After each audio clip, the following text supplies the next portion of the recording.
Hello, hello. Testing. Can you try yours? Yours work? Yeah, okay, it works now. All right. All right, our systems testing is over. All right, I'd like to call the meeting to order. Thanks everyone for coming. Um, if I can have a motion to adjourn executive session and enter regular board meeting. Motion. All in favor? If we can stand for the pledge.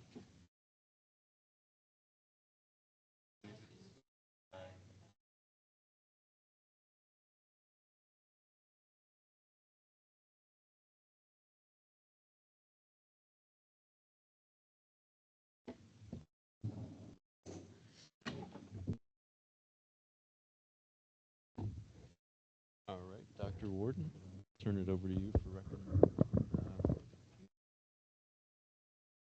Say that in the mic. I did say the mic. Oh, you did? Yeah. I'm Can going you to. hear us? Yes, sorry. I'm going to turn it over to Dr. Warden for some recognitions. Okay, so tonight, if Danielle Darling, our wonderful board member, student board member, could come over here. And also, if we could have Eve Hayes join her. Yes, you can. So I'm going to start out by thanking you both for being exceptional people. We were lucky enough to have two students that really saw the importance of creating a suicide awareness walk.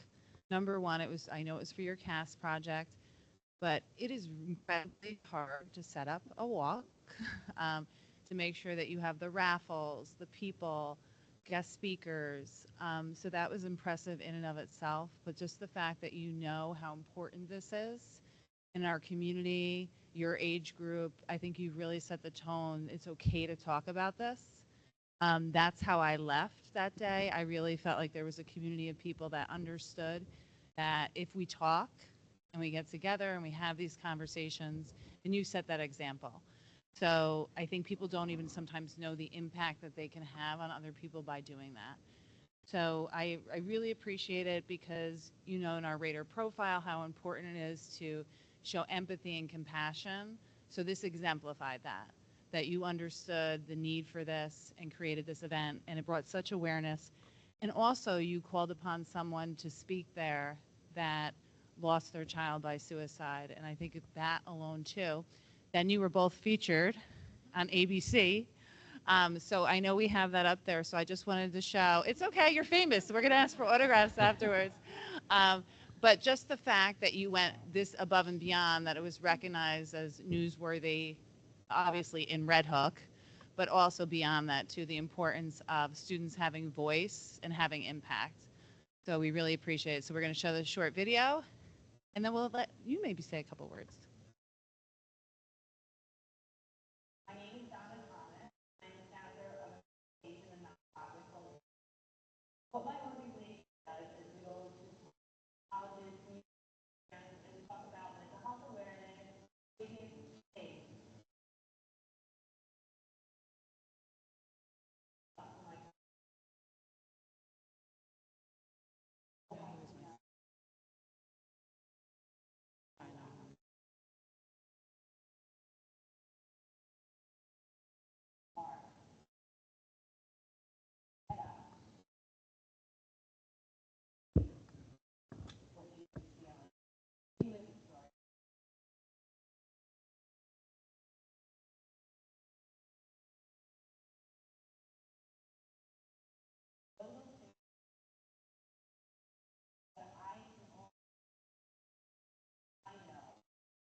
I think she hit on the key points of that you stress that no one's alone. There's always someone to lean on. And we really appreciate both of you for putting this together and following through. And it was a beautiful, really, event that I personally know James. He was one of my students. So, and mom used to work with me. So having her there too and like being able to say that his legacy will continue even though it's a tragedy is beautiful. So I want to thank both of you. And do you want to talk a little bit about it, or you don't have to? I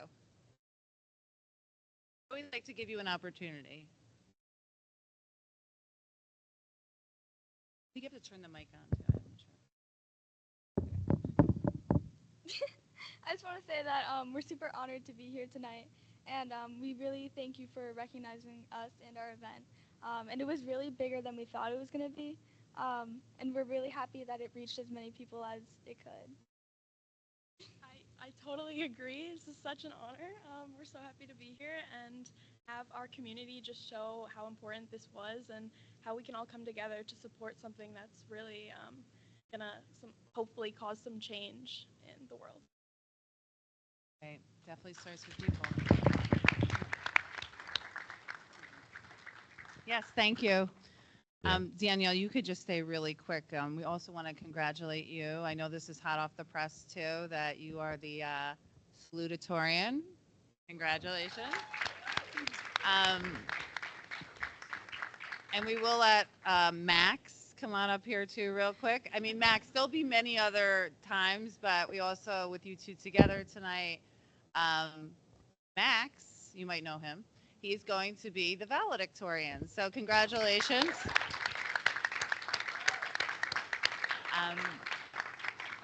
You are both going to be officially invited back here, and then there's a lot of parties, there's a lot of ceremonies. And mom, dad, thank you. Thank you. You have wonderful, wonderful children that we are lucky to have in our schools every day. So we appreciate you as well. And the festivities will continue for the rest of the year. So congratulations to both of you.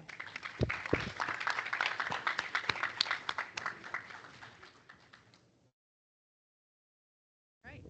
Yes. Well, actually, yeah, Danielle, I think we're coming to you next anyways, because we're moving right on to a student BOE report. So. Okay. Hi. I first wanted to report on student council. We just did candygrams for Valentine's Day, and a lot of other clubs did Valentine's Day things as well. Like GSA did like baskets that you can get people, which was really cute. And we also had something called Pavagrams, where RHBC sponsored like an event where you buy a Pavagram and Pav will say like your message. So that was fun. Yeah, very funny. And then we are also planning a blood drive in the spring. And then for class of 2025, we are selling concessions at the sectional basketball doubleheader. So hope everyone can pop out. It's gonna be great. It's the boys and girls both at the same time. I we haven't gotten confirmation yet, but it'll be like I think early March, like March 1st or 3rd. Yes. And then also prom is June 14th at Diamond Mills. As for winter sports, the boys basketball record is now 16-2. The girls basketball senior night is this Friday. There's a lot of new school records in winter track, and we have 2 Section 9 champions in wrestling, and the boys swim team is at sectionals as we speak right now. For Mentor Club is continuing selling chocolate bars. They're during like free periods and lunch, and they're also have planned a unified spring soiree. Thank you. All right, that brings us to presentation on facilities and buses. Dr. Hayes. Yeah, I'll just do a quick introduction to that. Dr. Hayes is going to talk about capital projects that are going to be that we need to have finalized by tonight, both facilities capital project and electrical vehicle proposition. So the board has the opportunity to adopt a capital project if they choose to put one on the ballot. The legal language would need to be adopted on March 20th. We also need to discuss the possibility of a bus proposition, so I'm going to present both of those things for you tonight. Next slide. So just to remind everyone, we do have a current New York State Education electric bus mandate, and that mandate, as I explained last year, says 2027, all school bus purchases must be zero emission vehicles, which means starting in 2027, as of right now, we are no longer allowed to buy fuel buses. And it also says that by 2035, we have to have a full fleet electrification. Next slide. So our current bus fleet, we have 44 vehicles. We have 29 school buses, 15 combination of SUVs, vans, and a sedan. We currently run a 12-year replacement cycle, and the voters approved the purchase of 2 electric buses in last May's proposition, and we expect delivery on those buses by May 1st of this year. So just to update you on our electric buses, so if you remember, we had an opportunity to get grant funding last year. We applied for 2 grants. We applied for the NYSERDA grant, which we were awarded, and that grant gave us $220,500 per bus for up to 6 electric vehicle buses. The bus price for those buses came out to be just over $458,000. So when you take away our incentive, that leaves us with a local share of $237,000. However, we learned that the aid that we get on that bus actually gets applied to the bus price, the base price. So our aid fluctuates every year. We don't have a published aid rate yet, but generally speaking, we could say that we know our local share for those buses will be under $10,000 per bus. For those buses, I'm actually going to ask Scott to come up here and talk a little bit about the charger stations. But if you remember, and I'm going to talk a little bit about our efficiency study that we had for our energy report, but we needed to install electric chargers. So Scott, if you want to come up and just talk a little bit about what you did in work for that. I just want to re-emphasize the fact that we did not know that we would get aid on the original. So that is going to have a huge impact on us. I don't know if you want to explain that just one more time. Right. So normally we get transportation aid. That's not new. But what is new and what the state has done for an incentive for this mandate is that instead of getting aid on the price that we would pay, they're getting aid on the base price. So the base price will get full aid on the $450,000. It should be around 50% of aid reimbursement. The combination of the aid and the grant incentive can't exceed the price of the bus, so we can't make money off of the incentive, but it should cost us under $10,000 per bus, depending on where our aid rate lands. Yeah. Okay, so currently, as soon as the buses were approved, we started wiring for the buses. So in our bus garage on Linden Avenue, there's 4 spots that we have chargers will be, and also we have one outside our football field on the barn, which is right between the 2 schools, if we have a visitor's bus or another place for us to park a bus. So we have, and I'll go over this too when I talk about the energy study, we have the ability to charge 6 electric buses without doing a complete infrastructure overhaul. So right now, 3 of those buses can get charged at the Lambs Bus Garage and then 1 at Deering Barn by the football field. So if we did have a visiting bus, they would be able to plug in there as well. Yep. Next slide. So just to give you a little bit of history about our bus proposition, so typically we have 2 to 3 buses that are replaced every year. The average cost of a fuel bus runs about $160,000. An electric bus is about 3 times that at $450,000. We did receive a grant award from NYSERDA for up to $220,500 per bus. Last May, we approved 2 buses. The voters approved 2 buses from our proposition. That leaves us with 4 buses remaining that we are allowed to receive funding support for through the NYSERDA grant. That money expires in 2026. So if we don't use that grant money now, it goes away. Next slide. So things to consider. There still is a current EV bus mandate. Our replacement cycle is something that we should think about because I had shared last year, in order to electrify the full fleet by 2035, we would have needed to replace 4 buses each year. So we are a little behind that schedule because we replaced 2 buses last year. So if we stay at that rate, it will catch up with us at the end of that. Right now, we have up to 4 buses that we're eligible for grant funding. And we do have to consider ways to heat the bus. So Anthony has done some research at other districts that have gotten electric buses, that have used electric buses, just to talk about how they are heated and how that is working for their schools. Part of our challenge is that our bus garages are not heated, so the buses sit out in the cold. So in order to heat the bus, it actually draws from the charge of the battery, so they would have to turn the buses on and get them warmed up. It is a little bit of a concern in our colder climate. So one of the things that we would look for if we were to purchase new electric buses would be to have a larger battery or a diesel fuel heater. Those are your only options to heat an electric bus. So the buses are actually indexed every 4 months. So the bus prices, if the decision is to move forward with an electric vehicle bus proposition, that price won't be published until April 15th. So this is just an estimated base price, just in conversation with our bus sales representative. So the base price is around $460,000 bus. We have the 2 options of a larger battery or a fuel heater. Anthony was at a conference in the last couple of days. We did learn that this larger battery is going to become standard on the bus. I'm not sure how that will affect the price. We will find that out. Oh, can you go back 1 slide? Thank you.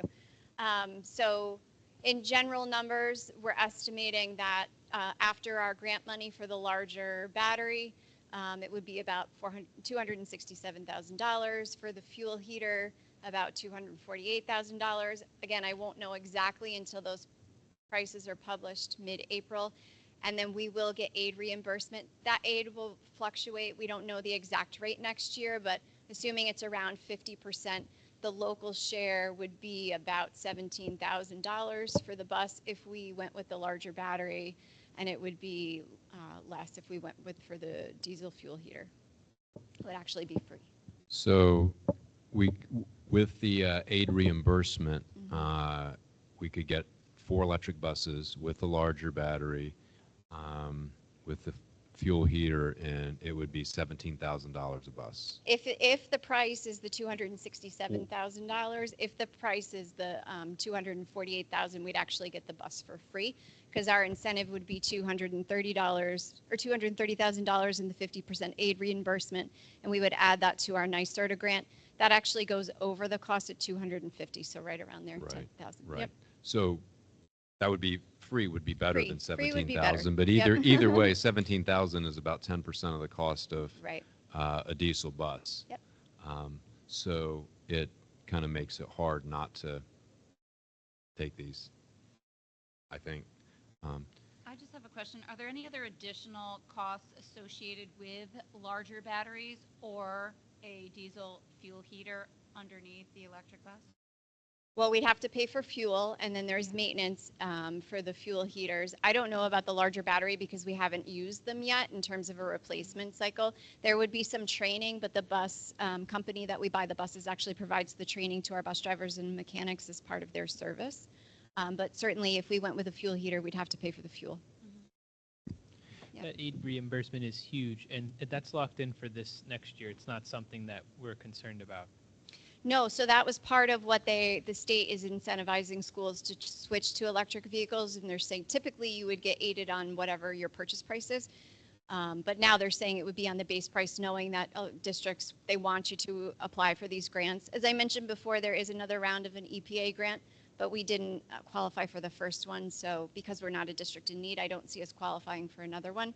But we do currently have the NYSERDA grant award money that's still good for another 4 buses, and it would essentially, cost $10,000 or free for a bus. We do have to decide if you want to move forward with a proposition, what we write in there. If you remember last year, we had to put a ceiling for each of the individual buses. I think last year we used a price of $250,000. My recommendation would be to use $300,000 because I don't know what the price of the bus is going to come out to be. Again, that won't affect our bottom line, but we do need to have a ceiling in there so we can actually purchase the bus. $300,000 in total for the 4 buses? No, Or per bus? bus. Per So, bus. so it would look like a $1.2 million item on Correct. the ballot. On the ballot. Yeah, thank you. Mhm. Thank My you. sense, yeah. Okay, but in reality, it would cost us under 50,000 Correct. For all 4. for all 4. Correct. Why should we use the $300,000 cap? Because we actually have to write a purchase order to the bus company for the price of the bus, and then after we buy them, we get aided on what we pay. I had this exact conversation with Aaron today. We never put the aided amount on our propositions. Right, so it's like for We always capital put the full projects. amounts. We we just put have the to go full out and tell amounts, everybody. And then we get the aid Right. after the fact. Yeah, it will be important to make sure people understand that these effectively are like costing us next to nothing. Right. As opposed to we're spending 1.2 million, Mhm. 300,000 on 4 buses, which is close to double the cost of a diesel bus. Right. I think it'll be important if we don't address that, make sure voters understand. So that language cannot be in the proposition because we won't know the aid reimbursement rate until the budget next year. Similarly, for capital projects, I can give you the estimate that right now we're running at 64.6%, but there's no way for me to predict what that will be for a year from now. So when we write the proposition, we put what the total cost will be, but we don't actually pay Understand. them. I'm just suggesting that separately from what we put in the proposition, there'll be some voter education. Yep. Agreed. And I know some people that can help us with that. Any other questions on EV buses before we move to the capital project? Okay, next slide. Sorry, go before we ahead. move Yeah. on, I know you need us as a board to, I mean, we're not going to officially vote, but you need us to at least conceptually Yeah. give you support. So maybe before we move Sure. on, just while this is all fresh, people have comments, thoughts, supportive of this. Maybe I'll just start on that side with Kate. I can't call you Dr. Corbus.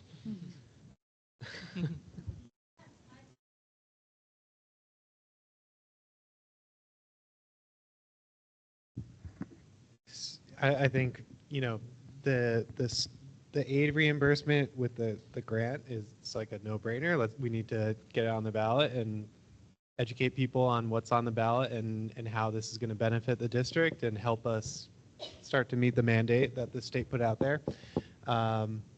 Definitely supportive. I'm in support too. I couldn't have said it better. With the pullback on electric mandates in general, I am not super supportive, but given the cost of, what we would really be paying, I'm okay with that moving forward. I support it, yeah. Thank Yeah, you. and I think you do bring up a good point because we're seeing a lot of those grants that are energy. We were on with BOCES to get some sort of consortium grant with around the county, and a week later it was gone. So, just have to be aware that like even the EPA and things like that, I don't know how that will work in the future. Right. Okay, next slide. So we are still continuing the conversation for Field 1 because we continue to face some challenges with Field 1, which is the main field where we play football and lacrosse. Next slide. So if you remember, the running track that surrounds the field was last resurfaced in 2010. As you can see from the pictures, and Mr. Casada can speak specifically how it affects his program, but you can see the cracks. I know that when it rains, it's problematic for him to run events on, so it's something that needs to be addressed. Next slide. As we talked about last year, the fence that surrounds the track is in desperate need of some repair or replacement. It's rusted, it's broken in a lot of spots, a lot of places where the gates don't work properly. We have to keep them chained just so they stay up. Next slide. And then the field itself, if you remember, has a number of divots. It actually has a gully around the drainage, which runs on the outside of the field, which presents some safety challenges for our student athletes when they play. Next slide. So as a board, you can decide how you want to approach this. We have two options. We can repair. If we repair, the cost of the repair is itemized there. Those are general costs. We have not engaged our architect or our construction company for detailed, as we don't unless something is approved by the board or passed by the voters. If we do a repair, it would not be a capital project, and therefore that money would have to come out of fund balance. Again, any money that we use out of fund balance is not aided. It comes directly, it's a direct cost to the district. If we replace, those replacement costs include the payment of the architect and the construction manager, and then obviously a full rebuild. That money is aided if it's in a capital project. And right now we're running at just under a 65% aid reimbursement. So each of those things are itemized separately, and the board can decide how you want to move forward. If you do want to move forward with a capital project, it can be any or all of those things. One thing to keep in mind, though, in order to qualify for that aid is that we have to have at least $10,000 of interior work included in the capital project, which is not listed here because that hasn't been identified yet. And I'm happy to answer questions. So maybe I'll turn this over, or ask Kate to give a readout.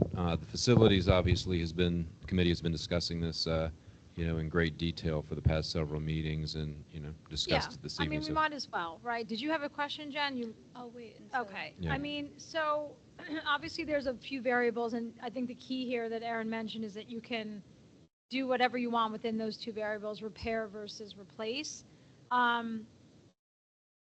I think the facility committee, for the most part, felt like the most fiscally responsible is to move forward with a capital project because of how much we would have aidable.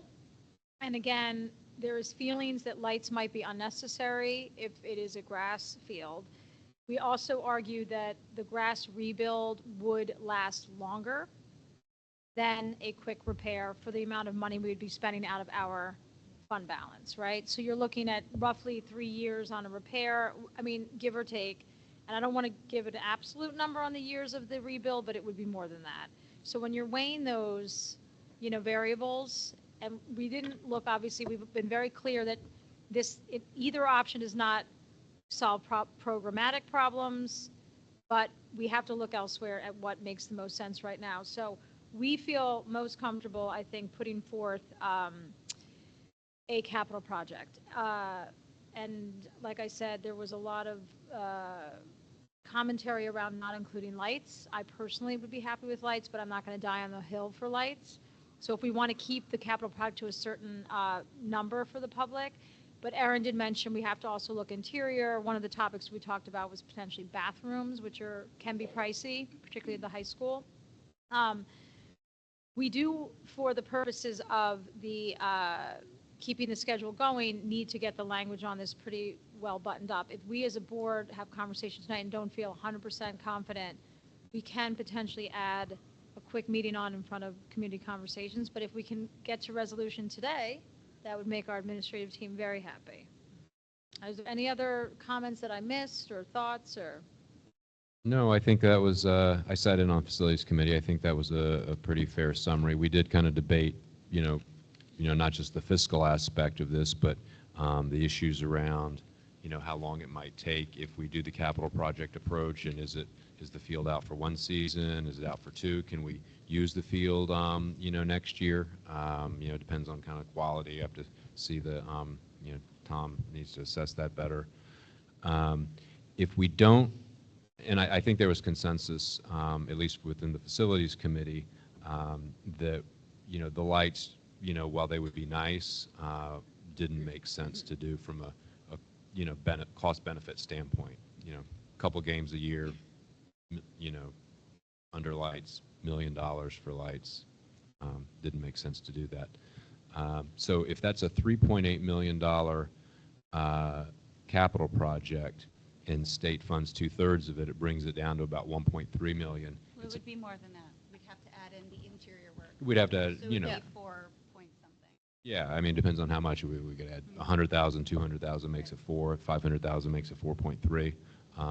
But then again, if you're just isolating on this versus the repair scenario, you know, 1/3 the cost that our taxpayers would have to pay would be 1.3 million for the grass rebuild, track replacement, fence under the capital project approach, versus 875 if we did this out of fund balance. Now, some of that we could, you know, do as a smaller capital project and do the field repair out of fund balance was a scenario, but those were the things that we kind of debated, but ultimately came back to the conclusion that a capital project for the grass rebuild, track replacement, fence, you know, is. And of course, like, you know, Makes with sense. Tom there, we talked about, you know, the negative of not having that field in use for at least a year, season-wise. But, you know, Tom feels like he could, you know, work his magic and figure out alternative solutions to not having that field accessible. Having said that, we probably can, you know, if we look at the timeline, Aaron, do you want to talk about like best case scenario timeline if the capital project gets approved? So if the capital project gets approved, typically what happens is we go to the design phase, which would begin in June. It's always a 6-month design phase. Then it gets submitted to SED. I would make the recommendation that to expedite it, we would use a third-party reviewer. Right now, on the high end, they're running about 16 weeks to complete that review. Assuming it's all approved, then everything has to go out to bid, which typically takes 3 to 5 months, and then you would have construction phase. So you're looking at sometime in the fall of 2026 or spring of 2027.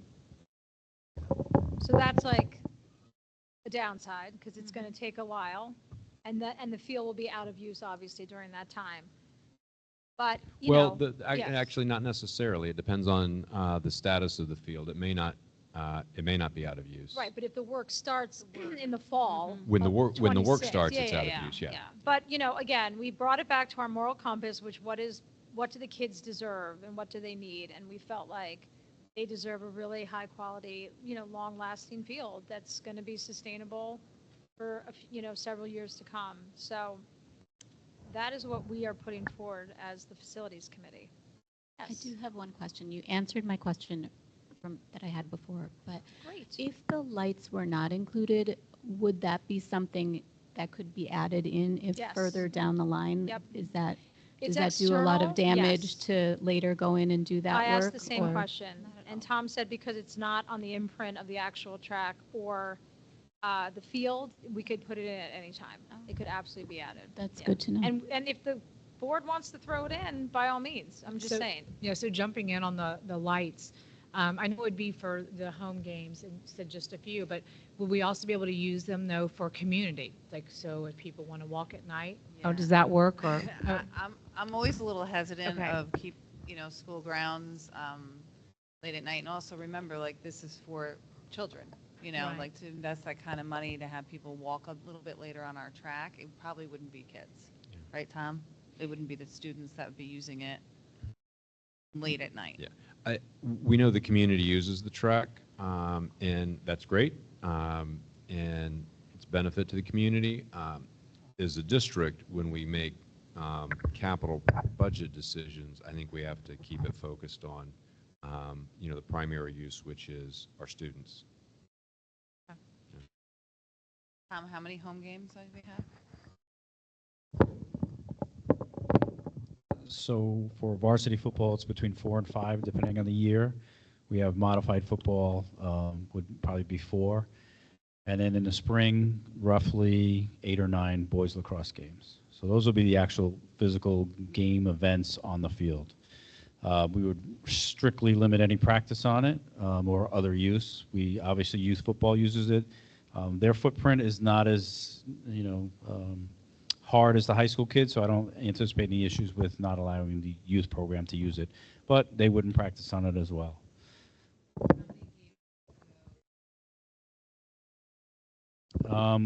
It would primarily just be the varsity football games. It's very difficult to play lacrosse at night, time of year with twilight. Even the schools that have the facilities with lights and turf and things like that, we rarely play a night lacrosse game because you'd have to either start it very late when it's really dark, which presents a lot of problems traveling and you know, playing that time at night. So I don't anticipate we'd play many night lacrosse games. Not saying we wouldn't, but that's kind of the norm of how schools handle night lacrosse.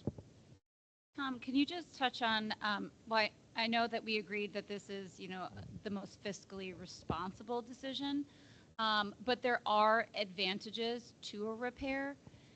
Can you just talk about, some of those additional costs that we'd be looking at by having our athletes be all away or utilizing a facility like Dietz?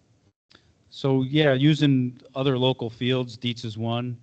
Dietz is quite interesting because they just did a major renovation and it opened in October. Dietz Stadium is not owned by Kingston High School. It's owned by the city and the high school. They have a partnership. So I'm not exactly sure the rental for Dietz it will be the same as it has been in the past. We use Boston College a lot for many of our games. Typically, I'm only doing one or two here or there. But this spring, we've asked Bard to play 7 home lacrosse games there, and we're kind of working on that schedule. I think they're receptive. The tricky part is I may be doing Saturday morning games or Sunday afternoon games to accommodate their schedule. So it does put a strain on the continuity of the schedule and trying to make that work. To answer the question about if we're in construction, yes, we'll find places for our kids to play. I'm confident we can do that. There may be some added costs with transportation or field rentals and things like that, but if at the end of that you have a nice, beautiful new facility, that's part of the deal.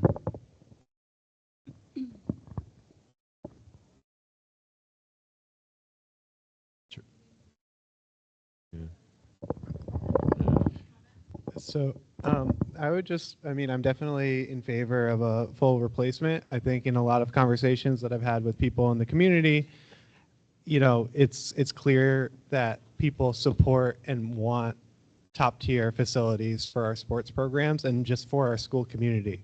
Because it's really not just for our student athletes, it is to build community and to have it's an extension of our school.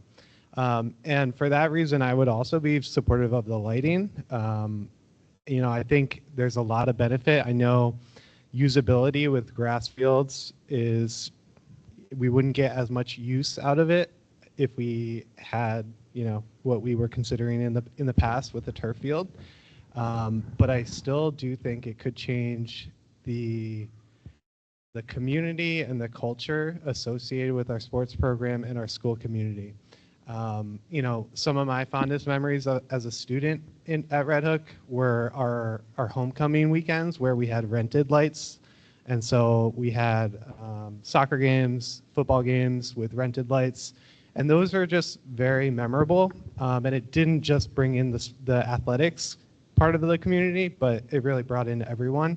So I think there's a lot of added benefit to adding the lights. And I think people would be supportive of that top tier facility, which in my mind includes lights. And do those could be on a timer, like they could fade out, like you're not on 24/7, right? Like you could So shut. the new lights, you run it from an app on your phone. Oh, literally. Tom's like everyone off the track. I'm home.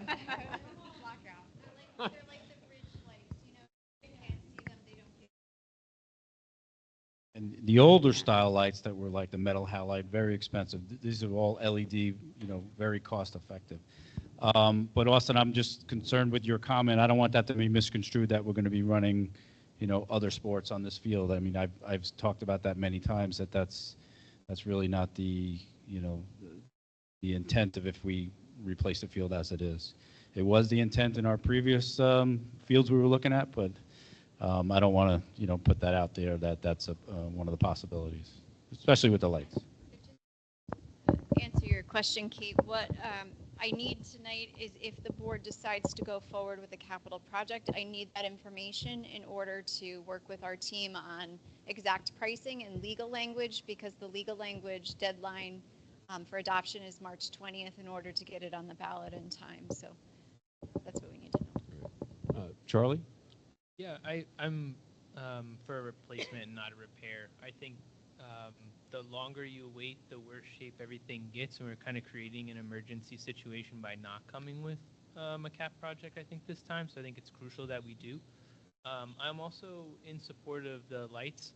I know it doesn't, like you mentioned, it doesn't give you extra sport playability and things of that nature, but I do agree with the community and community part of it and allowing more people to come to the games and creating maybe a different sense of community. I think that's important. what I also think is important is you may get a little more opportunity in your scheduling. If you have like a heavy rain in the morning, but it has time to dry out, you can still host that game instead of postponing or canceling other things. If you have a few more hours, maybe, and the drainage systems are working. So I think it's worth it to push this as a capital project. And I think it's time to do, this particular replacement. So. I kind of already, shared. I do think it's fiscally responsible, but although I do think that our student athletes are deserving of a home field rather than be playing possibly 2 years at away facilities. They may enjoy that playing on turf, but I understand that piece. But I just struggle with leaving a field vacant while we wait for voter approval, and there is also the chance that it may not pass. Well, yeah. If it doesn't, yeah. Well, Kelly? So I too am in support of replacing rather than repairing. And again, I would echo, I would like to see lights. I do think it brings an opportunity to have community events. Maybe not if we know it's going to ruin the grass. I don't want to do that either. So I would have to think about that. But I would like to have lights, but I'm a Friday Night Lights kind of person. Jen? I'd love to be a Friday Night Lights person too. I'm in favor of the replace for sure. But I wonder if maybe if we're wanting to be more cautious with the cost of the capital project, if we would want to maybe put the lights as a separate item. I don't know how people might feel about that idea. Like if the rest of it passes, then the lights could also go, but they could kind of be a separate sort of. No, we did that for turf. I don't personally think that's best practice. I think we're separating things out again to say what we think is like, it's all critical or it's not. I mean, I think we can acknowledge that it is an expensive ad, but I think that's our job is to make a vote. Like, how many of us want lights, how many of us don't, and move forward with it. I don't want to get in the repetitive practice of like cherry picking capital projects. I don't know. It's just, I don't think it's best practice. I agree, and I think these all do kind of go together. It sounds like there is general consensus on the replace, the significant rebuild. And it sounds like there is, most people in favor of lights, but let me kind of bring that back around the circle one more time.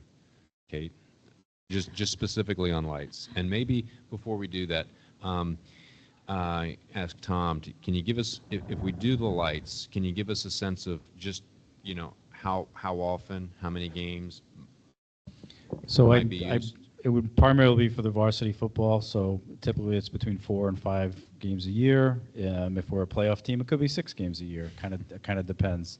At the lower level, modified, I wouldn't be opposed to running a few night games for modified, but it's something that we would consider, but probably not their entire schedule.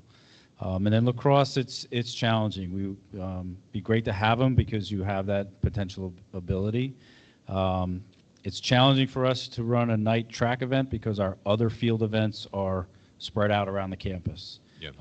We could host a night track event that is a running only track event, so that's something that could happen, or community walks and things like that, other community events that you'd use the lights as well. So not every, just say varsity football, not every event would be a night game. So how many are you thinking a year? 4 games? So we typically play a 10-game schedule, half of which are home each year. So, and probably the other half, our away games will be also night games because every facility is pretty much going that route. Mm-hmm. But like we mentioned, if it's not in this project, it's easy enough to add later without touching the inside the track or anything like that because you're putting those lights outside the track. Yeah, I mean, if people think it will get shot down because of lights and, then we can separate it out another year. But I don't know. What do you think? I guess I didn't weigh in. I would, getting everyone else's perspective. Uh, as much as I would like lights, I grew up Friday night football games at night, lights. The whole town was there. It was wonderful. But I think about, as great as that is, how many games are we going to have a year, and what's the cost of that? And if it's, we have 5 home games, maybe 2 or 3 of them are under. We could do as night. Would we do all of them as night games? No, if we put the lights, we would do every varsity home game at night. Yes. And I would attempt to put, a few of the younger football at night as well. Well, that might change my perspective a little bit if we're getting more usage like that. But like I said, lacrosse is challenging. It's the visibility of that ball. It's Right. tricky. Right. Obviously, I'm in support of the lights, but just to add, I come from working in a school district where the Friday night football games, the home games, are like a huge part of the school spirit and bringing all grade levels, all younger grades, middle grades, high school, and then just community members. It makes it accessible. It's a lot easier for people to plan to go to a 7 p.m. Friday night game versus like a 4:15 game. And that goes for families as well who are there to support their kids. If they're working, it's harder to show up when your games are at 4:15. How many people were at one of the recent basketball games? 700. 2 weeks ago, we had close to 700 people in the high 700 school people. Yeah. What if we could, yeah. So, and to what awesome was when we used to rent the lights. I mean, I was renting the road lights, and it was fun, but it was crazy. It was challenging, and we never had enough light. But we'd have 1,500 people at the games easily. So, and then there was night events in town, concerts and things like that. That was kind of coincided with a lot of that. So it does bring a whole other element, to the community. Yeah. And the school community. Yes, the school community, yes. I would support lights. Okay, so it sounds to me like we are in support of the capital project. What? All right. But really quick, just to be clear to the public, replace means we are elevating the field, redoing all the underbelly drainage, fixing all that is problematic, right? Correct. Yes. Just like the other grass field. Yeah, just like the other grass field. Yeah. All right. Okay. Thank you. Okay, that brings us to, are we done there with facilities, electric buses? Almost free buses. Wish we could get free fields. Brings us to our first recognition of visitors. Just as a reminder of our protocol for visitors to speak during public comment, you have 3 minutes. State your name so that can be noted by our clerk. And when you get about 15 to 20 seconds from your time limit, I'll give you a little polite wave just so you know. So with that, I'll ask if there's anyone here that would like to address the board.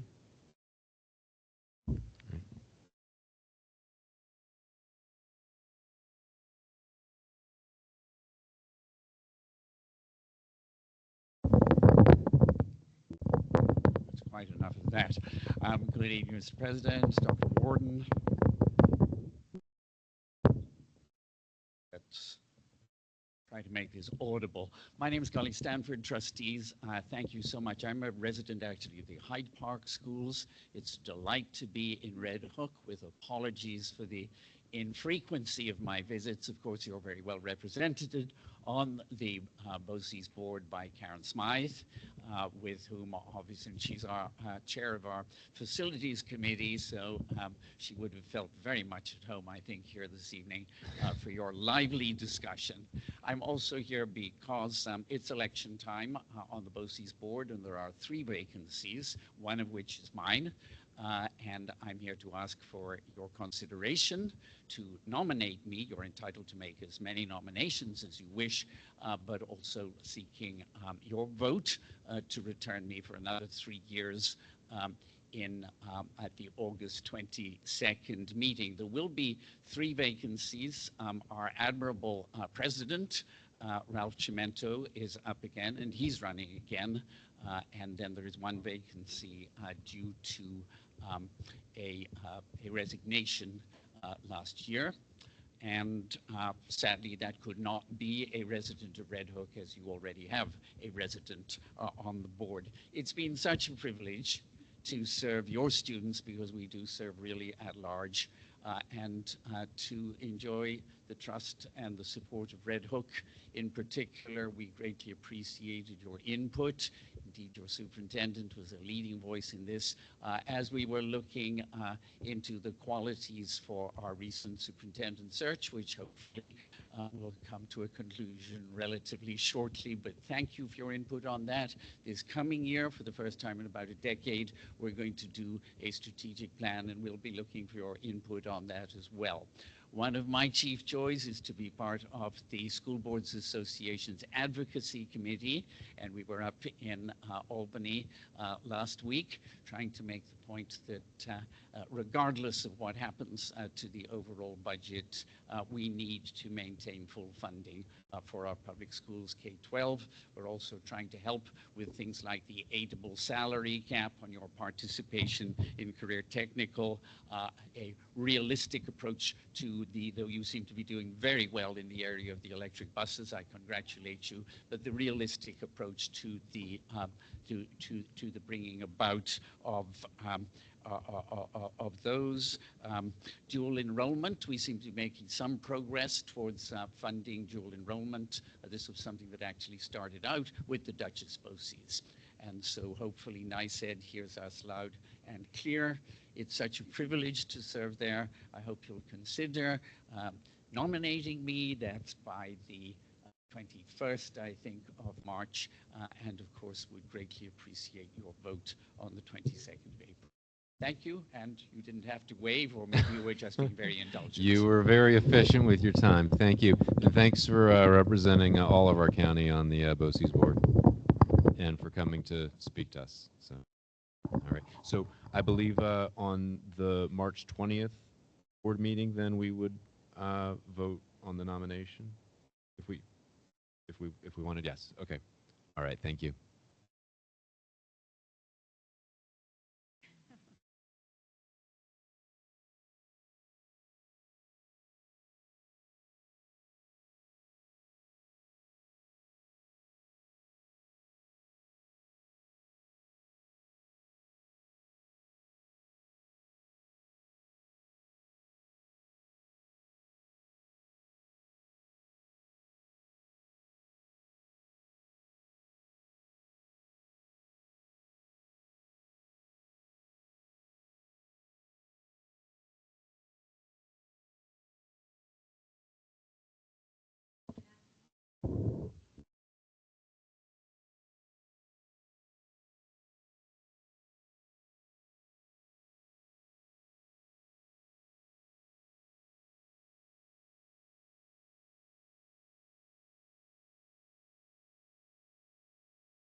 Thank you. Do we have anybody else? Okay. That brings us to Superintendent Communications. Did I miss it? I did. I missed a big line item, budget discussions. So there really aren't any updates. Bruce presented the overview of the budget last week. So we'll do a more formal presentation on March 20th, and then the board can choose to adopt the budget on April 10th. He does have the tax cap calculation on there, and that's just more of a consent for that. That gets filed on March 1st, but if it changes, we do have the opportunity to refile for it. But there aren't any new updates since his presentation in the last meeting at the budget workshop. Any progress on closing the gap? Not yet. All right. All right, so you were able to read the school reports. You could see that there's a lot of fun events going on in the schools. Again, highlighting the buddy program that brings the school together here at Mill Road. Mahi Jane won the spelling bee for the district. I'm not sure what the next phase is, but we're going to have her come here also to be recognized. I think many of you went to the wonderful Prism concert, which is always great to see how many students are interested in performing and music, and it's such a testament to the excellent music education in our students as well. If you took a look at Linden Avenue's report, there was a wonderful dance, as well as an assembly where they talked about perseverance, success, establishing friendships, working on that culture and climate. At the high school, they had the transition team meetings from 8th to 9th grade. We're also working on a mural. The Red Hook Education Foundation and a wonderful graduate of ours, Allie Rowland, we're working on collaborating and design a mural, and that will be in our healing garden that's in front of the high school in May. Let's see. As many of you received, I think it's in front of you. I don't think I got one, but I'll look at yours. We're very excited to announce that Red Hook has a 95% graduation rate last year. That is huge for us. That's up many points. That takes an entire community from Dr. Summers, Dr. Hayes, working on all the operations, the curriculum, every single staff member, and the teachers and the administration. And one of the things that I think that we can really attribute it to is the systems of supports that were put up at the high school, and really continuing to say, what do we need to do to ensure that every student minimally gets a high school diploma? And the data is hard. There's a couple students are huge percentage points too, but we believe that every student deserves to have that. So we're really proud. I think, is Kyle here? I can't see him behind that. He was back. Oh, he just left. Oh. Well, now forget it. But I think he will say that he'll never settle to its 100%. But it's really just a testament to what we believe is really important for kids and the success of them. So I think it's something that we should definitely celebrate. It definitely changes every year, but we really believe that is of the utmost importance that all of our students gain that. So we're happy to see that as a highlight. Tomorrow we have our community partnership team. That was a goal of the community engagement committee to engage the community more, partner with them, get some more voices. So we'll start out at the high school tomorrow, have a tour, also have a chance to hear from technology, food service, and finance in the district, and have a tour. You get to go back to high school, those of you that haven't been there for a while. So that's going to be a great event. Also, what Gully just said too, Kelly, Aaron and I were able to go up for Lobby Day and had a great experience speaking to Senator Hinchy. It was great that she was able to join us. Gully did a great representation of our needs about the sustainability of aid, the insurance of that in years to come, but also the many mandates that are happening across the state in a already stressed out environment in schools, and the unknowns that are coming all around us. Just additional mandates right now we would appreciate would slow down. So I think that was some of our messages too.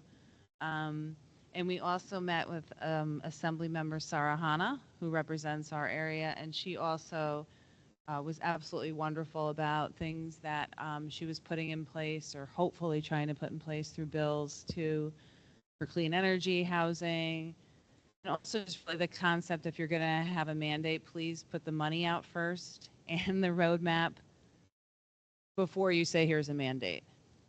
So for example, for EV buses, no one told us when the free mandate first came in place that we would have to search for grants high and low, and maybe you get them, maybe you won't.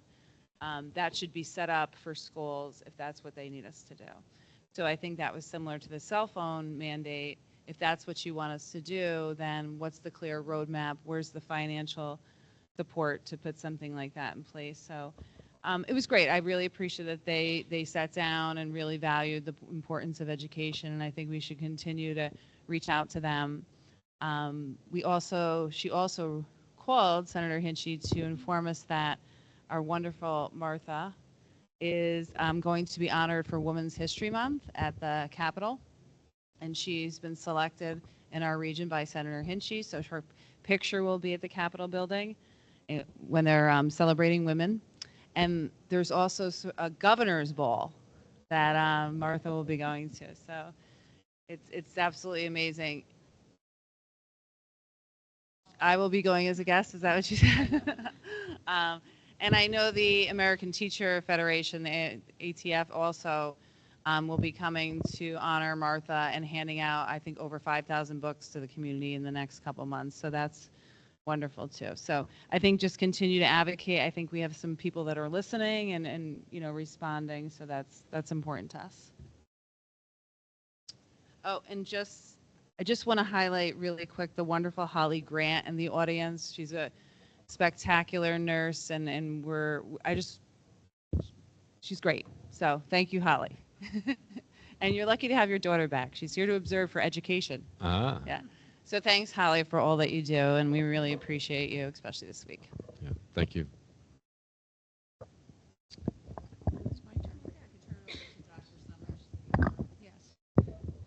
So this is the teaching and learning update. As Dr. Warden mentioned, we do have mandated training that happens. So every teacher that holds a certification must do New York State mandated reporting training, and that's well on its way. Myself and a team of faculty and administrators have also been going through the Sandy Hook Promise training, which has been in place for a number of years here at Red Hook. And I've also participated in 3 immigration webinars. I am a member of the Literacy and Numeracy Subcommittee out of Duchess BOCES that's meeting to help support BOCES in establishing a strong professional development process in the area of literacy and numeracy for our educators. The Equity Committee has been working on coherence in programming. So at the elementary level, we are looking at responsive classroom, and we are researching Speak Up at School for the secondary level. Curriculum Council, we focused on the budget workshop, which will be May 8th. Also focused on summer curriculum projects and curriculum mapping.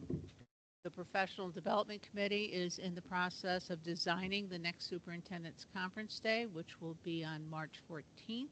We continue to work with Dr. Linda Jordan, and the focus of her work will be with the secondary educators in alignment with their building and district goals. The elementary educators will all be trained in responsive classroom, including support staff. So we are looking at presenting a very strong program for our students at all levels. Thank you. Yeah, I just want to emphasize that the Sandy Hook Promise is something we've had, like Dr. Summer says, that's our anonymous reporting app, and we emphasize that as much as possible because there's a lot of research about anonymous reporting, and so that continues to go on in the school district. They just updated their platform and some training, so it's been a good thing. It's just a reminder to go through and just to I think they're going to give us more resources, and then they designated more teams, so that seems to be helpful.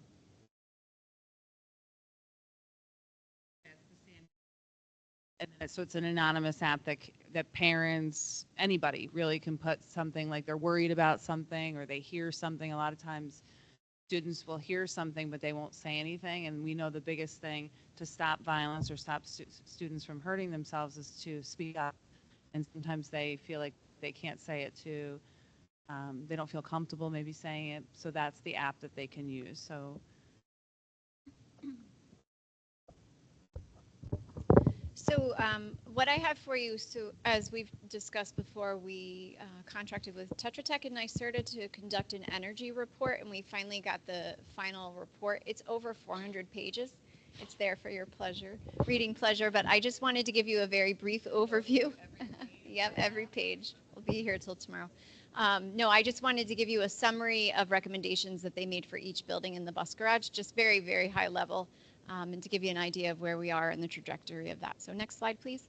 So the report looked at 5 different energy efficient measures: weatherization, clean heating and cooling, lighting, opportunities for retro commissioning of central heating plants, and then the clean transportation study.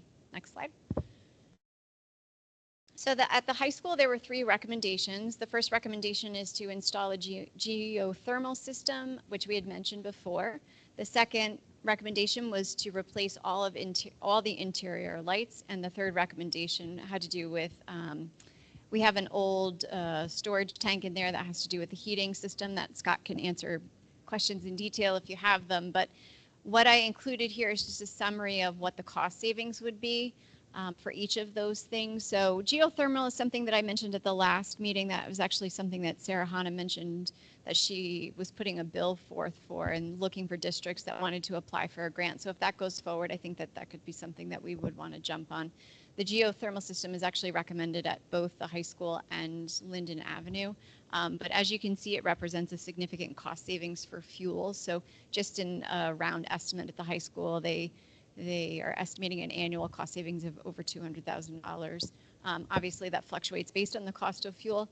But the interior lights is something, if you remember, was approved at the last capital project. So that is something that is part of our proposition that we are working to replace here at Mill Road and the high school. So just converting all of our old LED-based lights to LED lights is a huge upgrade. There'll be occupancy sensors too. So we have quite a cost savings with that. Next slide. Linden Avenue, they recommended changing the fuel oil boiler, the interior light replacement, replacing our steam trap survey, just insulating some of our old pipes, and then our equipment changing to a summer holiday schedule. So that's just to conserve energy in the holidays when the students aren't in session, or during the summer when we have a smaller staff. I know that Scott and his team has worked on that. Since we've digitized a lot of our controls, we can actually look at a panel and take a look at where the energy is being used in heating and cooling, and we can balance that a little bit better. So we are already experiencing some cost savings there. As we've talked about before, Linden Avenue is our oldest building. In 1937 it was built, so there's a lot of infrastructure upgrades, and we'll be looking at future capital projects at that building very soon. Next slide. Mill Road, there were 2 recommendations. One we're already is under works, as I mentioned, is the light replacements, and then the second one was the summer holiday schedule for heating and cooling, which we're already taking into account and making efforts to save money there. Next slide. And then just the last one, this was rough cost to fully electrify our entire bus fleet. So as you know, beyond these 6 buses, we have to put in a capital project for a complete infrastructure overhaul in order to charge more than 6 buses. So our options to do that would either be at the Linden Avenue bus garage or the Mill Road bus garage. And so those are just general costs, around $2 million at the Linden Avenue bus garage, and then 1.2 at the Mill Road bus garage. So if we do move beyond the 6 electric buses, if we were able to get the 4 this year, if it's voter approved and we move beyond that, we will have to put a capital project up for infrastructure in order to charge anything in the future. That would be something we could do in 2026. If we continue to electrify the fleet, we would have to put up a capital project for infrastructure in order to charge the additional buses. But not this spring, but Not this spring. next year. Correct. Yeah, okay. Yep. And so you can see the detail of the report. We can also publish the report on the website if you feel like the public would like to look through it, but the just high level of what the report goes into more detail at every building. A couple questions. If you can back up 2 or 3 slides. This one. Items 4A, 4B, and 4C, are we already doing those? Do you want to speak to the steam trap? Some of the pipe insulation, yes. 4C, as I talked about when we digitized our controls yet, and then you can talk to them. I mean, the only point, I mean, they're small, but it just seems to me if the payback is so short, we should just do them. We're doing them right now. Yeah, okay, They're good. large. Yeah, yeah. Steam traps alone, Yeah. failing steam trap, your boiler's just going to run. It's never going to shut off. So we stay on top of that. The holiday schedule, there's no sense heating and cooling the building. Nobody's here, so we Yeah. put it on a holiday. And the pipe insulation, we're actively always doing that. Of course, you know, bare pipe, it just emits all the heat that's coming out of it. So Yeah. Okay. And then on the most significant one, the geothermal, the installation cost of 5.6, and it was like 4 million at the high school.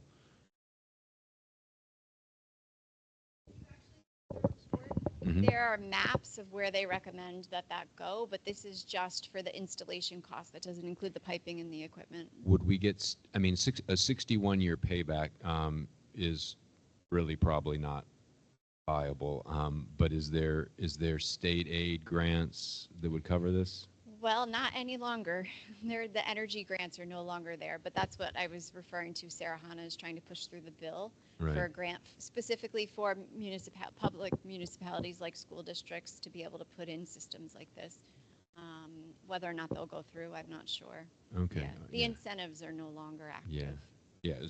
Short of incentives, I mean, something with a 61-year payback is probably Expensive. just nice to think about, but that's about it. Yeah. 61 years? Okay. All right. Thank you. You're welcome. Yeah, we'll have nuclear fusion by then. Yeah. All right. Where does that bring us? Administrative reports, yes.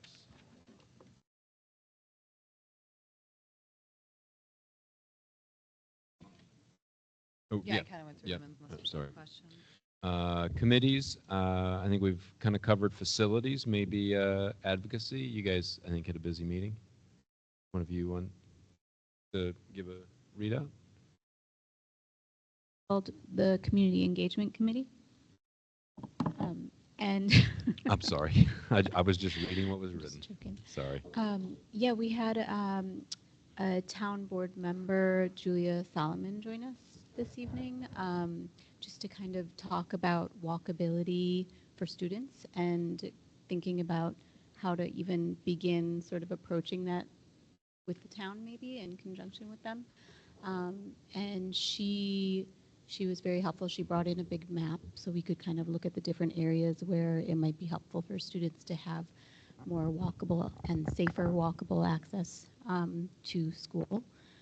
And then she also kind of talked a little bit about the comprehensive plan that the town is kind of initiating, a forthcoming sort of 2-year, more or less, look at what the town needs and wants. So it was just a very initial sort of meeting with her. It was very nice to have her join us. You know, and Julie also mentioned how helpful it would be to have the partnership between the district with the town on this comprehensive plan, you know, looking at that going forward. And then the other thing we talked about is our community engagement partner tour for tomorrow, which all of you are invited if you have the time. It'll be at the high school. And so we're looking forward to that. This is our first foray into it, so it should be really good. And that was it. Good. All right, great. Policy, Charlie? All right. So this time, I don't know if you remember last time, there were a lot of updates around transportation, and Anthony helped out a lot with those things. This time, we looked at, am I still up? Hello? All right, I got to get closer. All right, so this time we went on to a policy with Dr. Summers, and Mr. Roddy, and Donna to take a look at how AI is a part of our schools, but how we need to have an encompassing policy for that. So you'll see that on for our first read tonight. The focus was mainly on an effort to create a policy around tracking from plagiarism and doing these deep fakes to keep it helpful for the teachers and the students in a way that would grow the education using AI when that comes up in the classroom. Another area where we looked at policies was around facilities. There were quite a few that we consolidated. You'll see that in the policy agenda. So, took review from Scott in the facilities department to look at those. So we always appreciate that. I think speaking from a we as a 1D policy person, but as the policy committee is many other people from the not from the board, always appreciate those expert opinions and people looking at it and saying, what am I doing? Does it match what the policy is to make sure we're having an effective policy? So this time we had 5 or 6 facility policies, and then also have a few on the way from pupil personnel services. That's what's going on policy. Excellent. Thanks.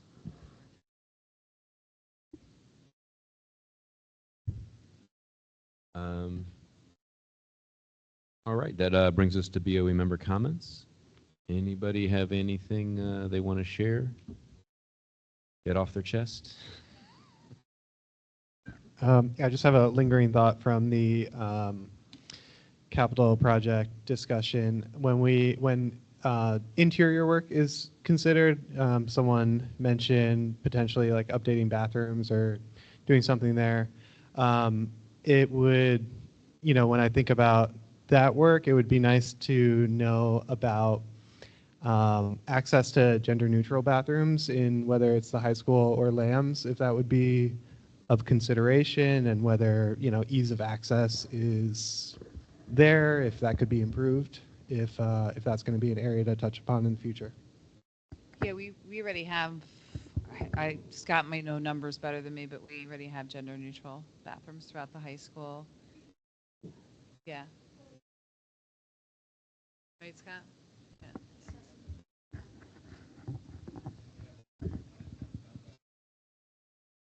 Yep, and I know that they exist, and my consideration is just,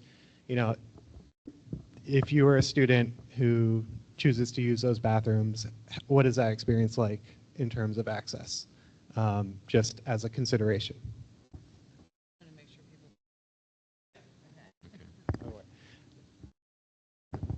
All right, thank you. Kelly? I have a quick question for Aaron. So when we were in Albany and we talked to Sarah Hanna, and she asked about the paperwork for our solar panels, did you hear anything back from her on that? Or We actually got approved for our portal. Oh, yay. Yeah, which is great. So now we can fill out all the information to get the reimbursement. Yeah, so we are expecting up to $93,000 a year in revenue or reimbursement for energy credits. Oh, that's terrific. And one other thing that she did mention, and I talked to Russ about this a little bit, before we spoke with her, the Kingston School District was there, and then three of us were there, and we had a board member from Saugerties. And so she shared with us that most of us have very similar concerns, whether it's affordable housing, mandates without funding, things like that. So she had thought that maybe we could put together a Zoom type of a meeting with all of her districts. So I didn't know if that was something we'd like to pursue, in the form of an email, just asking her if that's something she would still be interested in doing. But I think that would be, she was excellent, so I think it would be. I think it'd be a good idea. And Absolutely. Yeah.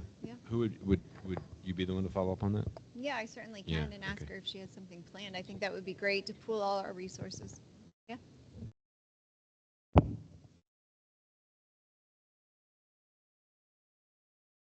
Anybody else? No?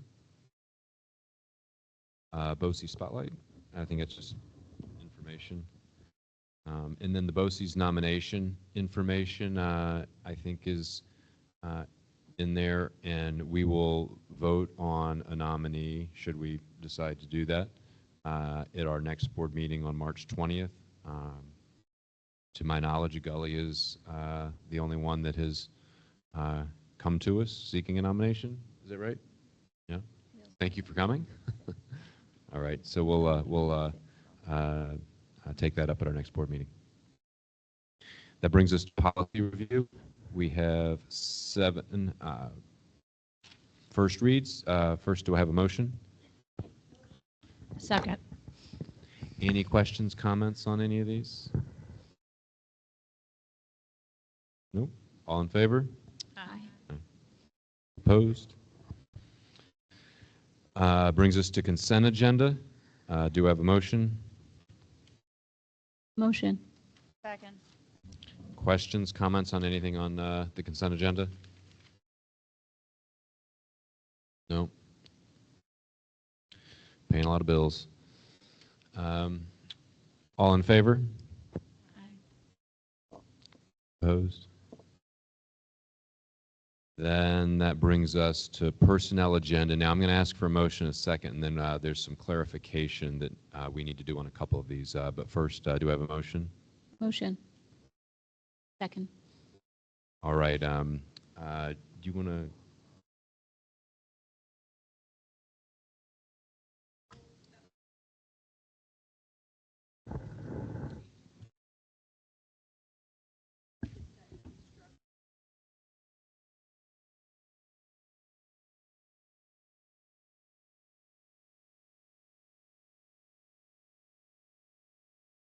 That's item 20. Yeah. And the spring coaches is item 23. Yeah. Okay. So those will be adjusted. Any questions or comments on anything here? All in favor? Aye. Opposed? Being thorough. I do have a quick comment. I was hoping you vote no to number 1. I tried to stop it earlier. I think he's hiding back there, but come on, Mr. Costello, I can't see you. This is a big moment. So I am happy for Mr. Costello. He's going to be retiring come August. I can't see you, so it's hard for me to. But we really appreciate you and your dedication to the school district and your focus on every student, and the programs that you've brought here have been absolutely amazing and have brought a lot to our school. I've learned a tremendous amount from you as a leader, as a person. You genuinely care. You're just genuinely invested in our school district and in students. And he talks about his students that he had his first day of school. He'll remember those students and still gets phone calls from those students. So we appreciate your dedication, and we will miss you in retirement, but we know you'll be here. And thank you so much. The input you and everything that you've done for the district is going to go on for years. So we appreciate you. Thank you. And I'm sure there'll be another celebration at another time, too. But I won't make you talk, unless you want to say something. I would say I hope you'll be missed, but I hope you'll be around in some capacity. So, but everything you've done is greatly appreciated. That brings us to our second recognition of visitors. Same protocol applies. Anyone would like to speak to the board? No? You can have another brief moment, yeah.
Thanks.